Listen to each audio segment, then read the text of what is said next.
அனைவருக்கும் வணக்கம். Welcome to peace recipe. இன்றைக்கி இந்த வீடியோவில் கிட்ஸ் லஞ்ச் பாக்ஸ் டே 54 தேவுக்கு என்ன பேக் பண்ணி கொடுத்தேன் ஸ்கூல் லஞ்சுக்கு அப்படிங்கிறத ஷேர் பண்ணியிருக்கேன். 1 வீக் வந்து என்னால் வீடியோஸ் வந்து போடலை. ஏன்னா வந்து தேவோட பர்த்டே, கதிரோட பர்த்டே, தீபாவளி எல்லாம் ஒன்றா வந்ததுனால நாங்கள் அதில் ரொம்ப பிஸியாக இருந்துட்டோம். சப்பாத்தி மாவுக்கு வந்து பார்த்திங்கன்னா சப்பாத்தி மாவு, சீரகம், உப்பு மட்டும் போட்டிருக்கேன். தண்ணி ஊற்றி பிசைஞ்சிக்கலாம். இந்த லஞ்ச் பாக்ஸ் வந்துட்டு தீபாவளிக்கு முன்னாடி பண்ணது. அவங்க ஸ்கூலில் வந்துட்டு தீபாவளி ஃபுட் ஃபெஸ்ட் டே அப்படின்னு சொல்லிட்டு ஒரு டே வந்து செலிப்ரேட் பண்ணாங்க. அதுக்கான லஞ்ச் பாக்ஸ் தான் இது. ஸோ குழந்தைங்க எல்லாருமே வந்து ஒரு ஃபுட் சூஸ் பண்ணி எல்லா குழந்தைங்களுக்கும் ஷேர் பண்ணுற மாதிரி எடுத்துகிட்டு வரணும் அப்படின்னு சொல்லியிருந்தாங்க. ஸோ அதனால் தேவ் வந்து சப்பாத்தி வித் பன்னீர் பட்டர் மசாலா தான் சூஸ் பண்ணியிருந்தாங்க. ஸோ இது கடாயில் கொஞ்சம் எண்ணெய் ஊற்றிக்கிட்டேன். பன்னீர் பட்டர் மசாலாவுக்கு வெங்காயம், ஒரு கை நிறைய முந்திரி, அப்புறம் தக்காளி சின்னதாக இருந்தனால ஒரு 6 தக்காளி சேர்த்துக்கிட்டேன். இப்போ இது நல்லா வணங்கினதுக்கப்புறமா வந்து இஞ்சி பூண்டு பேஸ்ட் சேர்த்துக்கிட்டேன். இதுவும் நல்லா வந்து பச்சை வாசனை போகிற வரைக்கும் நல்லா வணங்கணும்.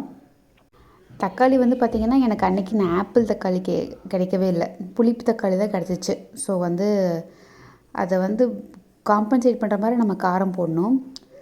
அதை நான் வந்து ஒரு மிக்சர் ஜாரில் மாற்றி நல்லா அரைச்சிக்கிட்டேன்.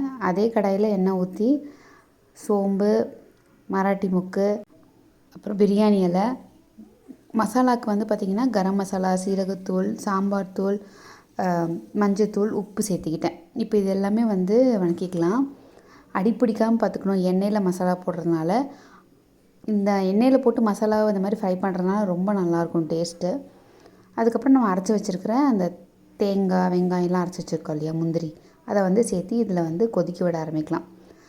ஸோ இவங்க கிளாஸில் வந்து 25 மெம்பர்ஸு. ஸோ அவங்களுக்கு தகுந்த மாதிரி நான் பன்னீரை வந்து சின்ன சின்னதாக கட் பண்ணி வச்சுக்கிட்டேன். எல்லாத்துக்கும் ஒரு 2-3 பீஸ் வர்ற மாதிரி இருக்கட்டும் அப்படின்னு. இப்போ இது போட்டு நல்லா கொதித்து அது நல்லா வெந்ததுக்கப்புறமா நம்ம வந்து கஸ்தூரி மேத்தி ரெஸ்டாரண்ட் ஸ்டைலில் அந்த ஃபீல் வர்றதுக்கு அதை போட்டோன்னா போதும். ஸோ இனிப்பு டேஸ்ட்டுக்கு முந்திரியே வந்து ஓகேவாக இருக்கும். மிளகாத்தூள் நான் சேர்த்தலை, குழந்தைங்கள்லாம் சாப்பிட்றதுனால மிளகாத்தூள் போட்டாலும் நல்லாயிருக்கும். நான் வந்து சாம்பார் தூள் தான் சேர்த்துனேன். சப்பாத்தி வந்து பார்த்திங்கன்னா சின்ன சின்னதாக அந்த மாதிரி குட்டி குட்டியாக வந்து ரவுண்டாக, ஏன்னா எல்லா லஞ்சுமே வந்து குழந்தைங்க சாப்பிடுவாங்க. ஸோ அதனால் அதுக்கு தகுந்த மாதிரி பேக் பண்ணிட்டேன். ஸோ இதுதான் வந்து எங்கள் Deepavali lunch box. Stay healthy, be happy. Thank you.